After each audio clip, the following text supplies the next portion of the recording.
సుమన్ టీవీలో మీ business promotions కోసం ఈ కింది నెంబర్ను సంప్రదించగలరు.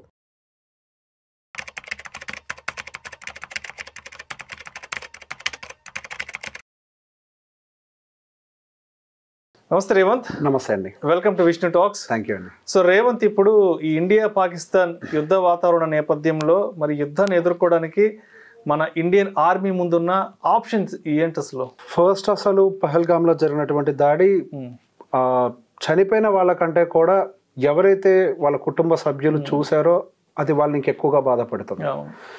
రీసెంట్గా కొన్ని వీడియోలు ఇట్లా యూట్యూబ్లో చూస్తున్నప్పుడు మన ఆర్మీ పర్సన్ చూసినా కానీ భయపడిపోతున్నటువంటి సందర్భం, వాళ్ళ అంటే స్పౌసెస్ ముందే వాళ్ళందరినీ అట్లా కిరాతకంగా చంపటం అనేది ఇది చాలా ఇబ్బందికరంగా మార్చేసింది. అంటే డైరెక్ట్గా అంత ఓపెన్ టెర్రరిజం అనేది మన ఇండియాలో జరగటం నాకు తెలిసి ఇంతకు ముందు ఆర్మీ వ్యాన్స్ మీద వీటి మీద దాక్కొని పెట్టి చేసినవి ఉన్నాయి, కానీ ఇంత ఓపెన్ గా పబ్లిక్ లోకి వచ్చి ఎదురుగా జరిగినటువంటి సందర్భాలు మనుషుల సమూహాల్లోకి చొచ్చుకొని వచ్చేసి జరిగినవి అనేవి లేవు.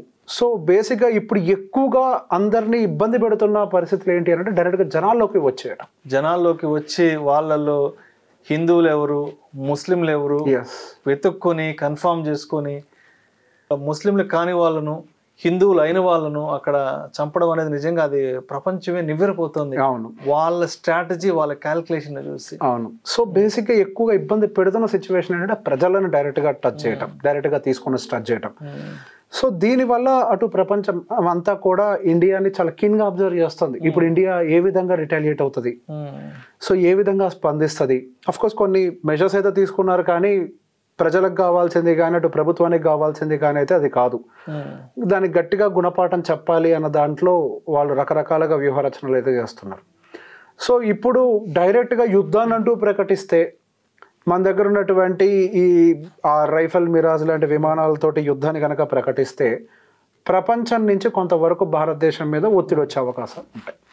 కొంతవరకు ఈవెన్ భారతదేశం కూడా సఫర్ అయ్యే అవకాశాలు ఉంటాయి.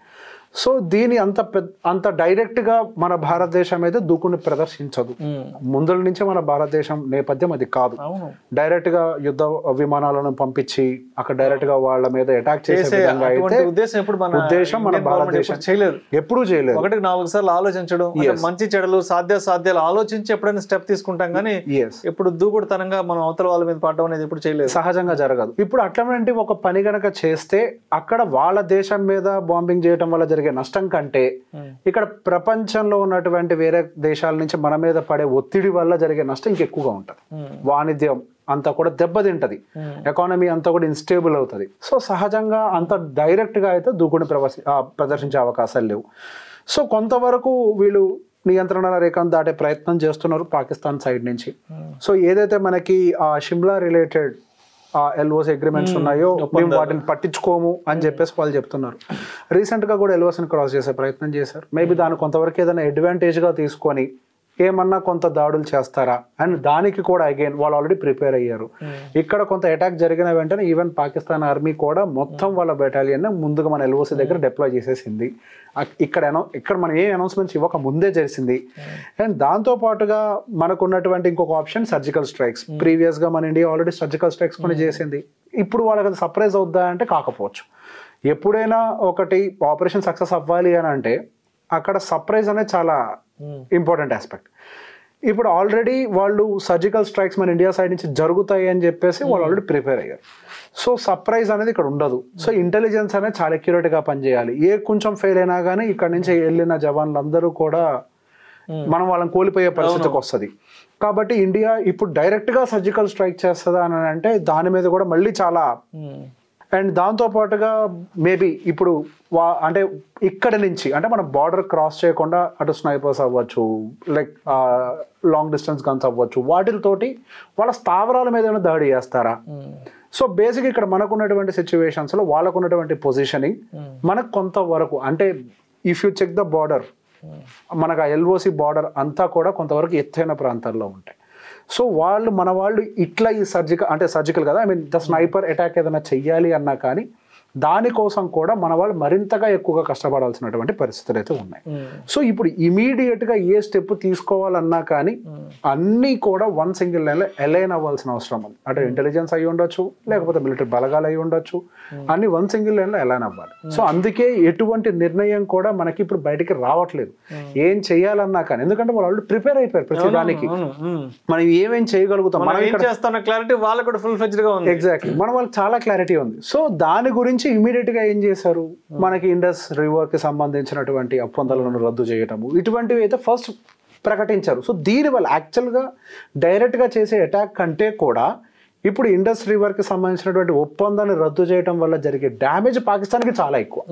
దీనివల్ల మనకు జరిగే నష్టం ఏమీ లేదు, పాకిస్తాన్కి జరిగే నష్టాలు చాలా ఎక్కువగా ఉన్నాయి. మనం ఏం చూస్తున్నాం, రక్తానికి రక్తం అని అనుకుంటున్నాం. ఇక్కడ రక్తానికి రక్తం కాదు, ఇక్కడ ఇండియన్ స్ట్రాటజీ ఇంకొక వైపుగా వర్కౌట్ చేస్తున్నారు. వాళ్ళని ట్రేడ్ పరంగా ఉక్కిరి బిక్కిరి చేసి వాళ్ళకి అన్ని విధాలుగా ఆపేసి ఎకానమీ పరంగా వాళ్ళని టైటన్ చేసి వాళ్ళని ఆ విధంగా దాడి చేసే ప్రయత్నం చేస్తున్నారు. ఇప్పుడు ఆ ఇండస్ రివర్ ఆ ఒప్పందాన్ని క్యాన్సిల్ చేయడం వల్ల వాళ్ళకి 25% ఆఫ్ ద ఎలక్ట్రిసిటీ కట్ అయిపోతుంది, హైడ్రో పవర్ సప్లై ఆగిపోతుంది, వాళ్ళ మేజర్ సిటీస్కి డ్రింకింగ్ వాటర్ సప్లై ఆగిపోతుంది. 80% వాళ్ళదంతా కూడా అగ్రికల్చర్ మీద డిపెండ్ అవుతున్నటువంటి ఎకానమీ, వాళ్ళ బ్యాక్ బోన్ అగ్రికల్చర్ దెబ్బతింటది. దాదాపుగా 3 నుంచి 4 కోట్ల ఎకరాల భూమి ఎండిపోయే అవకాశాలు ఉంటాయి. సో గోయింగ్ ఫర్దర్ ఇది వాళ్ళ మీద మరింతగా ఎక్కువ ఇబ్బందులు పెట్టే అవకాశాలు ఉన్నాయి. సో ఇప్పుడు దానివల్ల మనకి ఇంకొన్ని లాభాలు కూడా జరుగుతాయి. మన రిజర్వాయర్స్ ని బిల్డ్ చేసుకోవచ్చు, మనం హైడ్రో పవర్ ని బిల్డ్ చేసుకోవచ్చు. ఇప్పుడు వాళ్ళతో ఒప్పందం ఉండడం వల్ల మనం వీటి విషయాల్లో కొద్దిగా వెనకడుగు వేయాల్సి వస్తుంది. ఇక్కడ మనం బిల్డ్ చేయటం అంటే వెనకడుగు అనేది ఒప్పందం, వెనకడుగా అనకూడదు, ఒప్పందం ప్రకారం మనం చేయట్లేదు. సో బేసిక్గా మనకి ఎటువంటి డేటాను కూడా ఇంకా వాళ్ళతో షేర్ చేయము. అండ్ మరొకటి ఇంకో పెద్ద సమస్య ఏంటి, వాళ్ళు ఎప్పుడు భయం గుప్పెట్లో బతకాలి. ఇప్పుడు ఈవెన్ వాళ్ళు అలర్ట్ గా ఉండాలి అన్నా కానీ ఇప్పుడు ఆల్రెడీ వాళ్ళ ఆర్థిక వ్యవస్థ చాలా ఇబ్బందికర పరిస్థితుల్లో ఉంది. ఇప్పుడు వాళ్ళు ఎప్పుడు మనం దాడి చేస్తామన్న భయంతో వాళ్ళు బై డిఫాల్ట్ గా వాళ్ళు డిఫెన్స్ మీద ఎక్కువ ఖర్చు పెట్టాల్సినటువంటి పరిస్థితి. ఆల్రెడీ అక్కడ దేశ ప్రజలు ఇబ్బందులు పడుతున్నారు ఆర్థిక సంక్షోభంతో. అండ్ అగైన్ ఇటువంటి పరిస్థితుల్లో డిఫెన్స్ మీద వాళ్ళు ఖర్చు పెట్టాలి అని అంటే అది వాళ్ళు ఇంకా పెద్ద దెబ్బ. అంటే వాళ్ళ వ్యవస్థ ఎక్కువగా డిపెండెంట్ అయిపోతుంది ఏదో ఒక దేశం మీద, అంటే వాళ్ళు బానిసలుగా మారాల్సినటువంటి సిచ్యువేషన్. సో ఇక్కడ నేను అనుకోవడం ఈసారి మేబీ రక్తానికి రక్తం అనే పాలసీ వర్క్ చేయకుండా మేబీ ఈ పాయింట్లో అంటే వాళ్ళు ఆర్థికంగా ఇంకొద్దిగా కుంగిపోయేలాగా, అంటే వాళ్లే ఇంకా మన కాలబేరానికి వచ్చేలాగా. ఒకప్పుడు మనం వాళ్ళ సెంటర్ ఆఫ్ ద సిటీ వరకు వెళ్ళి యుద్ధం చేసి గెలిచి వచ్చిన వాళ్ళం, అప్పుడు వాళ్ళు బతిమలాడితే వదిలేసిన వాళ్ళం. ఇప్పుడు మళ్ళీ అదే టైప్ ఆఫ్ స్టాండ్ తీసుకుంటారు. ఎలా, అది గన్నుతోటి కాకపోవచ్చు, ఈసారి బుద్ధితో అయ్యే అవకాశాలు ఉన్నాయి. ఈసారి యుద్ధం బుద్ధితో జరిగే అవకాశాలు ఎక్కువగా కనపడుతున్నాయి. యుద్ధ నేపథ్యాలు మారిపోయినాయి. ఒకప్పుడు యుద్ధం అని అంటే బాంబులు గన్నులు,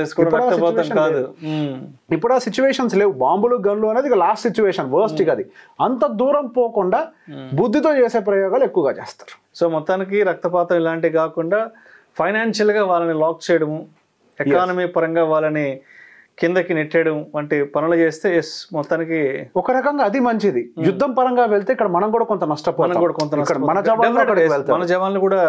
జవాన్లు కూడా కొంతమంది కోల్పోయే అవకాశాలు ఉంటాయి. కానీ ఈ పద్ధతిలో వెళ్తే మనం ఒక్కరిని కూడా కోల్పోకుండా అవతల దెబ్బతీయగలుగుతాం. Thank you sir, thank you so much.